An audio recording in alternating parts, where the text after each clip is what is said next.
হে everyone, good morning. কেমন আছো তোমরা সবাই? আশা করব যে যেখান থেকে আমার এই ভিডিওটা দেখছো সবাই অনেক ভালো আছো। আমিও ভালো আছি, বাট মন মেজাজ ভালো নেই। কেননা তোমরা সবাই এতক্ষণে জেনেই গেছো যে এয়ার ইন্ডিয়ার কি বিশাল একটা অ্যাক্সিডেন্ট হয়েছে। মানে সেইটা দেখার পর থেকে না সত্যি মানে আর মন মেজাজ ভালো থাকার কথাও নয়, বলো। মানে আমাদের জীবনটা কতটাই অনিশ্চিত সেটা যেন আবারও আর একবার আমাদের নাড়া দিয়ে গেল, মানে মনের মধ্যে একটা ধাক্কা দিয়ে গেল যে আমরা এই যে বেঁচে আছি আজকে এই মুহূর্তে, পর মুহূর্তে আমরা বেঁচে থাকবো কি না তার কিন্তু কোনোই গ্যারান্টি নেই। মানে সত্যি মানুষগুলো কিভাবে যে মানে ছিন্ন ভিন্ন হয়ে গেছে বা পুড়ে গেছে, মানে বলবার কথা না। মানে কত একটা মানে তোড়জোড় করে প্লেনে উঠেছিল, ডেস্টিনেশন ছিল লন্ডনে, আর কয়েকজনের যা মানে ইনসিডেন্ট শুনছি। লন্ডনে এমন একটা ফ্যামিলি যেখানে দুটো বাচ্চা মেয়েকে একা রেখে তাদের মা কিছুদিন আগেই মারা গেছেন, এবং মায়ের ইচ্ছে ছিল যে তার যে মানে অস্থিটা সেটা যেন ইন্ডিয়ায় এসে ফেলা হয় এবং ইন্ডিয়ায় যেন কাজটা করা হয়।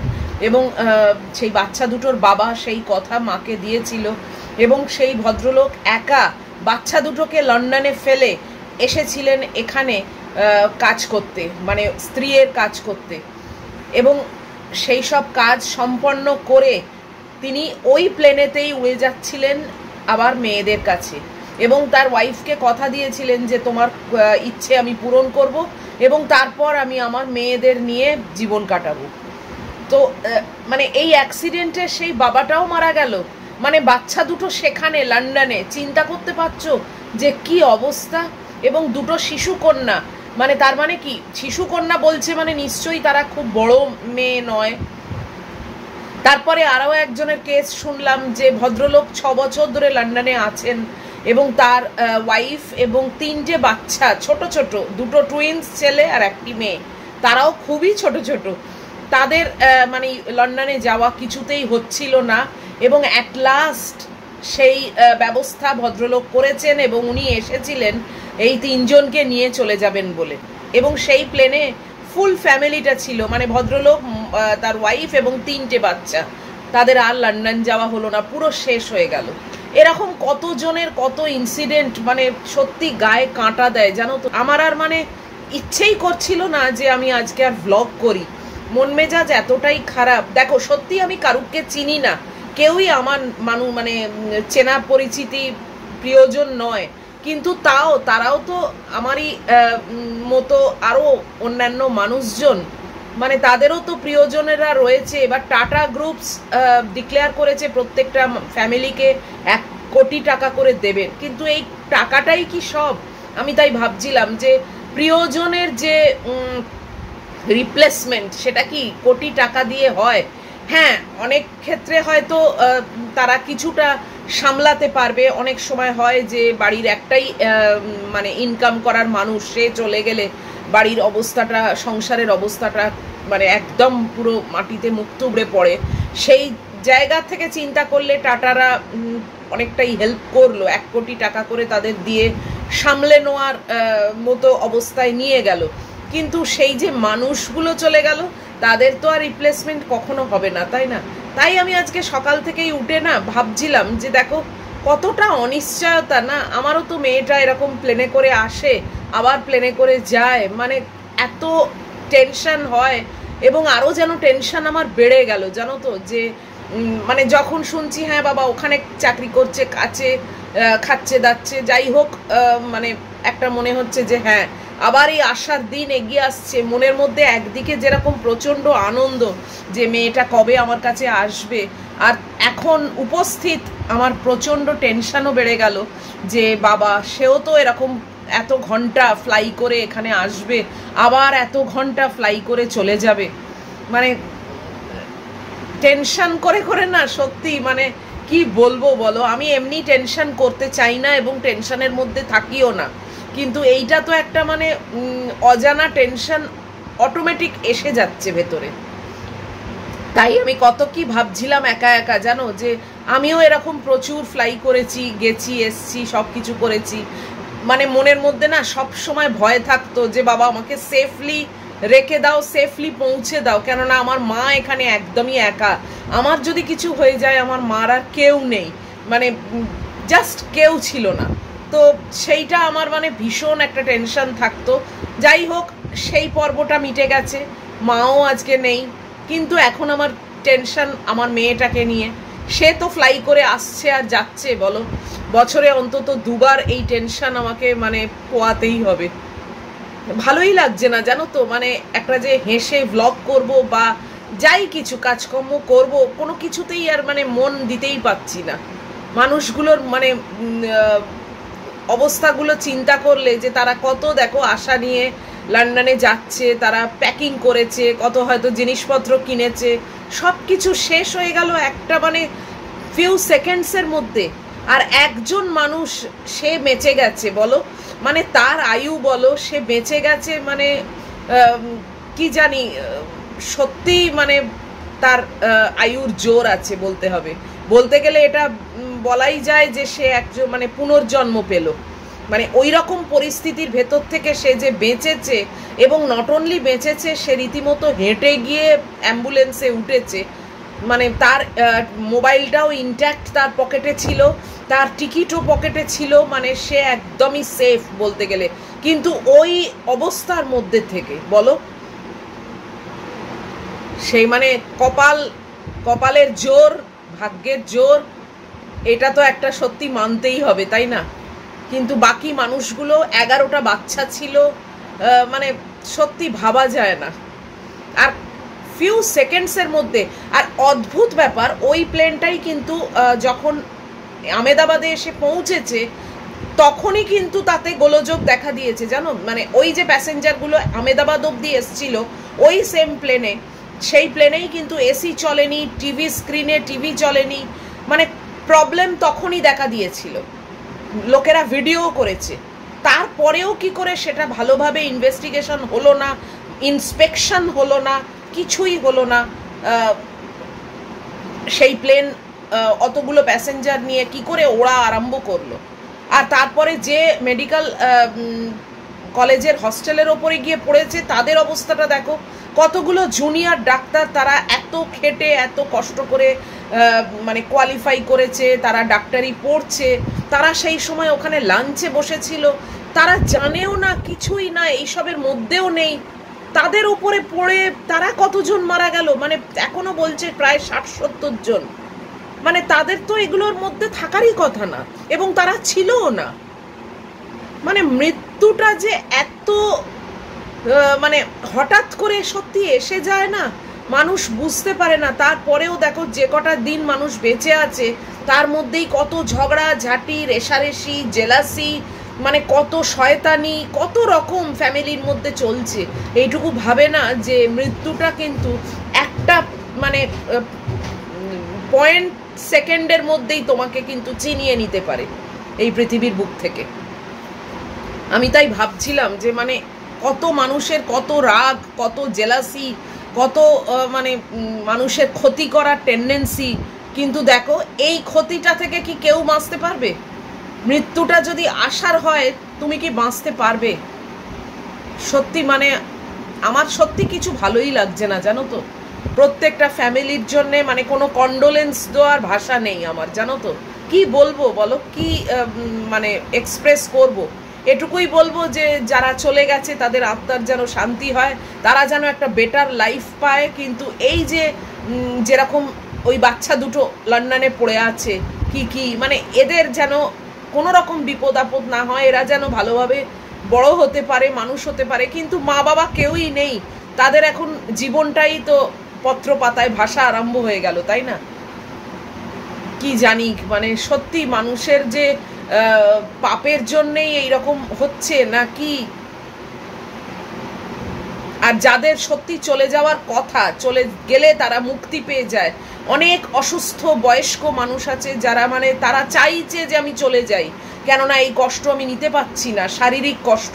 তাদের কিন্তু দেখো মৃত্যু আসে না, কিন্তু এই জলজ্যান্ত প্রাণগুলোর মৃত্যুটা কত তাড়াতাড়ি এসে গেল, তাই না? আমার সত্যি মানে আজকে ব্লগ করবার কোনোই মানে ইচ্ছে নেই, কিছুই নেই। তাও করতে হবে, রান্না বান্না কিছু তো করতে হবে নিজের পেটে দেওয়ার জন্যে। তো ওই একটু ওই মাছের ফিলে বার করে রেখেছি, তো ওই একটু চিলি ফিশ মতো করে নেবো, ওইটাই দিয়েই আমার ভাত খাওয়া হয়ে যাবে। আর ম্যাগির যেরকম করি সেরকম তো হবেই। ম্যাগি কিন্তু এখন বেরিয়ে গেছে, বাই দ্য ওয়ে আজকে হচ্ছে শনিবার আর এখন বাজে 7:20। আজকে দেবু এসে ম্যাগিকে নিয়ে গেছে, বাপি কোনো কারণে একটু তাড়ায় আছে, তাই জন্য দেবু এসছে, দেবু এসে নিয়ে গেছে। 7:05 দেবু এসে নিয়ে গেছে। কাপড় জামা ওয়াশিং মেশিনে চলছে, কাজকর্ম করতেও আমার সেরকম কোনো গা নেই। সকালে উঠেও আমি এই বিছনাপাতি সবই করে নিয়েছি, কিন্তু ক্যামেরাটা অন করতে আর ইচ্ছেই হচ্ছিল না। একটা ক্যামেরা অন করব, তোমাদের সামনে আসবো পজিটিভিটি নিয়ে, মুখে হাসি নিয়ে, তাতে আমারও ভালো লাগে, তোমাদেরও ভালো লাগবে, তাই না? কিন্তু সেই পরিস্থিতিটাই নেই, জানো তো। জোর করে মেকি হেসে মেকি হই হই করতে আমি অন্তত পারি না। আমার যখন যেরকম মনের অবস্থা হয় সেটাই তোমাদের সঙ্গে শেয়ার করি। আজকে মনের অবস্থা আমার সত্যিই খারাপ। কেবলই নিউজ দেখছি, ব্ল্যাক বক্সটা পাওয়া গেছে, সেটা থেকে কি বেরোয় সেটা দেখা যাক, কি খবর বেরোয়, যে কি কারণে এটা হলো সেটাও দেখা যাক। এই নিউজের দিকে তাকিয়ে বসে আছি, এছাড়া আর আমার মতো সাধারণ মানুষের কি করণীয় আছে বলো? তবে পাইলট মে ডে করে মানে বলেছিল, মে ডে তো তোমরা জেনেই গেছো এতক্ষণে। মে ডে মানে এক্সট্রিম এমার্জেন্সি হলে পাইলটের ওটা একটা কোড ল্যাঙ্গুয়েজ, যে মে ডে মানে হেল্প মি, যেটা কন্ট্রোল রুমের সঙ্গে ওরা কন্ট্যাক্টে থাকে, কন্ট্রোল রুমকে মে ডে বলেছিল। কিন্তু কন্ট্রোল রুম থেকে ওর সঙ্গে কন্ট্যাক্ট করতে করতেই সেই প্লেনটা একদম শেষ হয়ে যায়, ব্লাস্ট করে। কতগুলো প্রাণ চলে গেল সত্যি। যাই হোক, তোমরা নিশ্চয়ই নিউজের চোখ রাখছো, তোমরা নিশ্চয়ই সব কিছুই ওয়াকিবহল আছো। এখন রাখি, হাঁটতেও আজকে ইচ্ছে নেই, ওয়াকিং টোয়াকিং করা কিছুই করলাম না, ভালোই লাগছে না। এখন অপেক্ষা করি ম্যাগি কখন আসবে। ও অবলা প্রাণী, ও তো আর কিছুই বোঝে না, কিছুই জানে না, তাই ওরগুলো তো আমাকে ঠিক মতো করতেই হবে। আর তোমরা সঙ্গে থাকো, রান্নাবান্না পরে করব, এখন তো দেরি আছে। যাই হোক, চলো পরে আসছি আবার। ম্যাগি এসে গেছে, এই যে, এই দেখো, এই মাত্র এলো। ওর হাত পা মানে ধুয়ে মুছিয়ে দিয়েছি, মপ করে নিয়েছি। তো এখন একটু বসবো, বসে তারপরে যাব রান্নাঘরে। কি দেখে চেঁচাচ্ছ এত? হ্যাঁ, তো পিজিয়ান ভাই বসে আছে তোমার, এই দেখো, একে দেখো। ও বসে থাকুক না, তোমার কি রাগ বলো? দেখ, চলে এসো। কি বলবো বলো? হয় দেখ, পিজিয়ান একটা পায়রা বসে আছে, আমার পায়রা সন্তান, তাকে দেখে চেঁচাচ্ছে। চলো, এতক্ষণ বাদে আমি যাচ্ছি রান্নাঘরে। আজকে ঠিক কাজে গাই নেই জানো তো, কিন্তু করতে তো কিছু হবেই। আমার মেয়ে রয়েছে, তাকে খেতে দিতে হবে, আমারও পেটে কিছু দিতে হবে, তাই জন্যে আমার পায়রা সন্তানকে দিতে হবে। এই যে এরা সব ছটফট করছে। চলো এগোই একটু একটু করে। 9:20 বাজে, এখনো অবধি রান্না চাপেনি। ম্যাগির মাংস আর এই আমাদের ভাতটা হয়েছে, ভাতটা হয়ে গেছে। ভাতে শুধু একটা ঢাকা দিয়ে দেবো, সেটাও দেওয়া হয়নি। এত গরম হচ্ছে না যে মানে আর বিরক্তিকর ব্যাপার জানো তো। ভাতের ঢাকাটা বা খুঁজেও পাচ্ছি না। এই তো,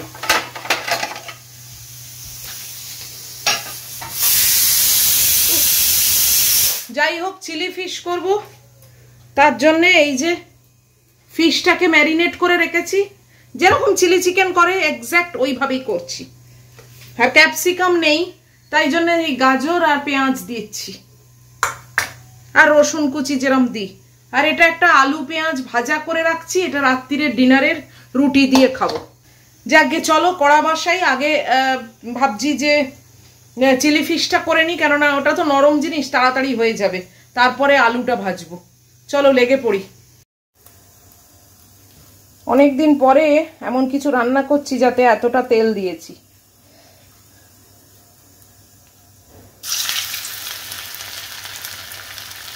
তাও ডিম দিইনি জানো, ডিম দিয়ে এটা মাখার কথা।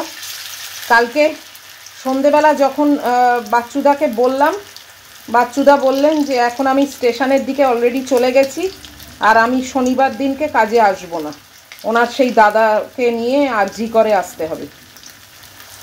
ভাবো, তাহলে না মাত্র 2টো না 3টে ডিম আছে, এরম থাকুক, উনি সেই কালকে এসে তারপর ডিম দেবেন। আমিই তো খাবো, তাই জন্য এটা ডিমটা স্কিপ করলাম, তা না হলে কিন্তু এটাতে ডিম দেওয়ার কথা, মানে ম্যারিনেট করার সময় ডিম দেওয়ার কথা, তাহলে বাঁধনটা খুব ভালো হয়।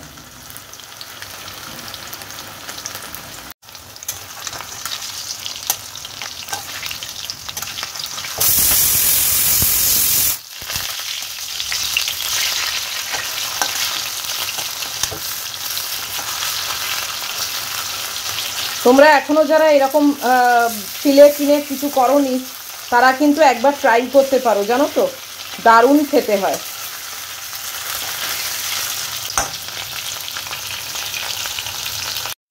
পুরো চিলি চিকেন যেরকম করে, মানে প্রথমে চিকেনের পাকোড়াগুলো তৈরি করে নেয়, সেটাই আমি ফিশ দিয়ে করছি, মানে ফিলে দিয়ে, আর তারপর তুলে নিয়ে যেরকম চিলি চিকেন করে এক্স্যাক্ট ওইভাবেই আমি করব। আর চিলি চিকেনের মশলা আগে কিনতে পাওয়া যেত, এখন রিসেন্ট দেখতে পাচ্ছি না সেটা, বিগ বাস্কেট বা ব্লিঙ্কিট কোথাও অ্যাভেলেবেল নয়, কি জানি সেটা কি মানে বন্ধ করে দিল নাকি। যাই হোক, আমি ওই সয়া সস আর একটু ভিনিগার আর টমেটো সস দিয়েই করবো, পাতিভাবে আর কি। চলো মাছগুলো তুলে নিই, তারপরে যেরকম করে সেরকম করছি। বসিয়ে দিয়েছি চিলি চিকেন, খুবই সাধারণভাবে করছি।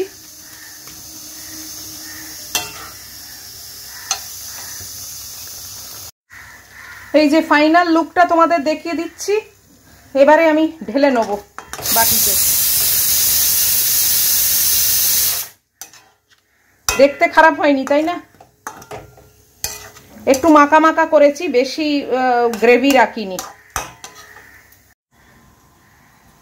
এদের দেখো, এই গরমে এদের খাওয়ার কোনো শেষ নেই, দেখেছো?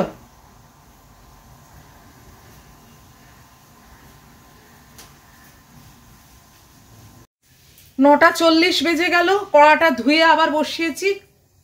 এবারে আলু ভাজাটা করব, আলু পেঁয়াজ ভাজাটা রাত্রিরের জন্যে, ওইটা চাপিয়ে তারপর আমার ব্রেকফাস্টের ব্যবস্থা করব। আর ভাতটা তো নামিয়েই নেবো, ভাত আমার অলরেডি ঢাকা দেওয়া। চলো, কড়া গরম হয়ে গেছে।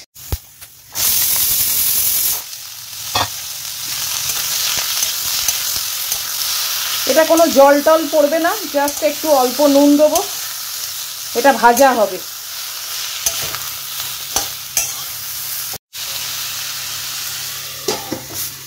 গ্যাসটা একদম লো আছে, আর এটা ঢাকা দিয়ে দিলাম। এটা ঢাকা দিয়ে দিয়ে করলে না খুব তাড়াতাড়ি হয়ে যায় ভাজাটা, আর খুব পাতলা পাতলা করে কাটা তো। আমার সব কাজ হয়ে গেছে, এবার আমি গ্যাসটা বন্ধ করে ঢাকা দিয়ে চলে যাব খেতে ব্রেকফাস্ট। গরমে পুরো চান করে গেছি জানো, এই আপেলটা নিয়ে যাচ্ছি, আর ওটসটা অলরেডি রেখে দিয়ে গেছি। বাপরে বাপরে কি গরম পড়েছে, আমার মেয়েকে দেখো, ওই দেখো, ও আর পারছে না। বাপরে বাপ, পাখা চালানো আছে, ওইখানে শুয়ে আছে। কি রোদ! আর এই মানে বেলার দিকে জানো তো, লাঞ্চ খাওয়ার সময় একটুখানি অন্ধকার হয়, এই ছুড়ুক ফুড়ুক একটু বৃষ্টি হয়, নিশ্চয়ই তোমরা জানো যারা এইসব সাইডে থাকো। বাস ওইতে আরো গুমোট গরম ডবল বেড়ে যায়, তারপরে আর কিন্তু কোনো পাত্তা নেই, না ঝড় না বৃষ্টি, কিচ্ছু না। যাই হোক, চলো, আর এইসব বলে কি হবে বলো, খেতে বসি। হিমসাগর আম আবার এখন দাম অনেক বাড়িয়ে দিয়েছে, দেখেছো তোমরা? 63 রুপিস পার কেজি হয়ে গেছে, মানে 35-এ নেবে ছিল, 42 ছিল, এখন একদম মানে, তারপর 50s-এর একটা ছিল, তারপর এখন 63। আর এখন দেখছি ল্যাংড়াটা খুব মানে হাইলাইট করছে। হিমসাগর বোধহয় এবার চলেও যাবে। কবারই বা খেলাম, 2-3বার কিনেছি। কালো জামেরও প্রচুর দাম, ওই একবার কিনেছি, ব্যাস আমার এই সিজনে খাওয়া হয়ে গেল। কয়েকটা পড়ে আছে, আজকে খেয়ে শেষ করে দেবো বাস। লিচু এখনো কিনিনি, এত দাম। লিচুটা হয়তো কিনতামও, কিন্তু কি বলতো, এত ডালপালা দেয় না, আমার ভীষণ গায়ে লাগে। মনে হয় যে টাকাটা দিলাম এই ডালপালা কেনবার জন্যে, আলটিমেটলি লিচু কয়েকটা থাকবে। আমাদের ছোটবেলায় কত কম দাম ছিল বলতো, বাঞ্চ বাঞ্চ বাড়িতে আসতো, যেই শেষ হয়ে যেত বাবা আবার কিনে নিয়ে আসতো। এখন ধরা ছোঁয়ার বাইরে হয়ে গেছে। চলো খাই আর একটু নিউজ দেখি। এখন তো এটাই একমাত্র নিউজ, এই এয়ার ইন্ডিয়ার ব্যাপারটা। ব্ল্যাক বক্সটা তো পেয়েছে, এবার সেটা থেকে কি উদ্ঘাটন হয় দেখা যাক। খুবই প্যাথেটিক, খুবই প্যাথেটিক। মানে আমার সত্যি এত খারাপ লেগেছে যে কি বলবো। আমার কেন, নিশ্চয়ই সবারই তোমাদের খারাপ লেগেছে। মানে এত লাইফটা আনপ্রেডিক্টেবল না, যে কি বলবো। সত্যি রাত্রির বেলা যখন শুতে যাওয়া হয় তখনই মনে হয় যেন আজকের দিনটা আমি বেঁচে 24 ঘন্টা কাটালাম। পরের দিন সকালবেলা হয়তো উঠলাম বেঁচে, মানে জেগে উঠলাম, কিন্তু আনন্দ করার মতো কিছু না। সারা দিনের মধ্যেও যে সারা দিনটা আমি বেঁচে থাকবো কি না তার সত্যি কোনো গ্যারান্টি নেই এখন। এই মানুষগুলো তো সকালে ঘুম থেকে সবাই উঠেছিল বলো, লাগেজ ফাগেজ সব ফাইনাল প্যাকিং করেছে, কত কিছু জিনিস নিয়ে যাচ্ছে, সব কিছু করেও কি হলো? বাড়ি থেকে যখন বেরিয়েছে তখনও কি জানতো যে এই যে আমি বাড়ি থেকে বেরোচ্ছি, আমি একেবারে জীবন থেকেই বেরিয়ে যাব, পৃথিবী থেকে বেরিয়ে যাব? এটা কি ভেবেছিল কেউ? Very very sad, very sad.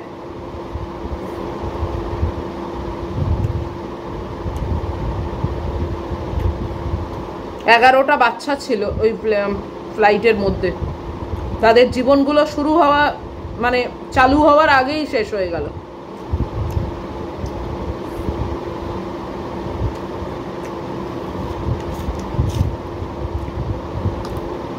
কি জানি, আমার তো মানে সত্যি চিন্তা হয় এখন যে সেপ্টেম্বরে গুড্ডিটা আসবে। এখন আনন্দ মাথায় উঠেছে জানো, এখন রীতিমতো মানে আতঙ্ক হচ্ছে। শুধু আমার গুড্ডি বলে না, তোমাদেরও অনেকের ছেলে মেয়েরা বাইরে থাকে, তারা হয়তো পুজোর সময় আসবে, কি পুজো ছেড়ে দাও, যে কোনো সময়তেই তারা আসবে যাবে। মানে এগুলো চিন্তা করলে যেন গায়ে কাঁটা দেয়। যাই হোক, চলো, আর বলে কি হবে বলো। আমি খাই, আর আজকের এই ভিডিওটাকে এখানেই শেষ করে দিচ্ছি। আর মানে ঠিক মন মানসিকতা পারমিট করছে না জানো তো, আর কাজকর্মও কিছু নেই, সবই তো হয়ে গেছে। শুধু ম্যাগির খাবারটা নিয়ে আসবো, মেয়েকে খাওয়াবো, আর আমি চান করব, এছাড়া আমার আর কোনো কাজকাম এখন নেই উপস্থিত। তো এই ভিডিওটাকে আর টানছি না।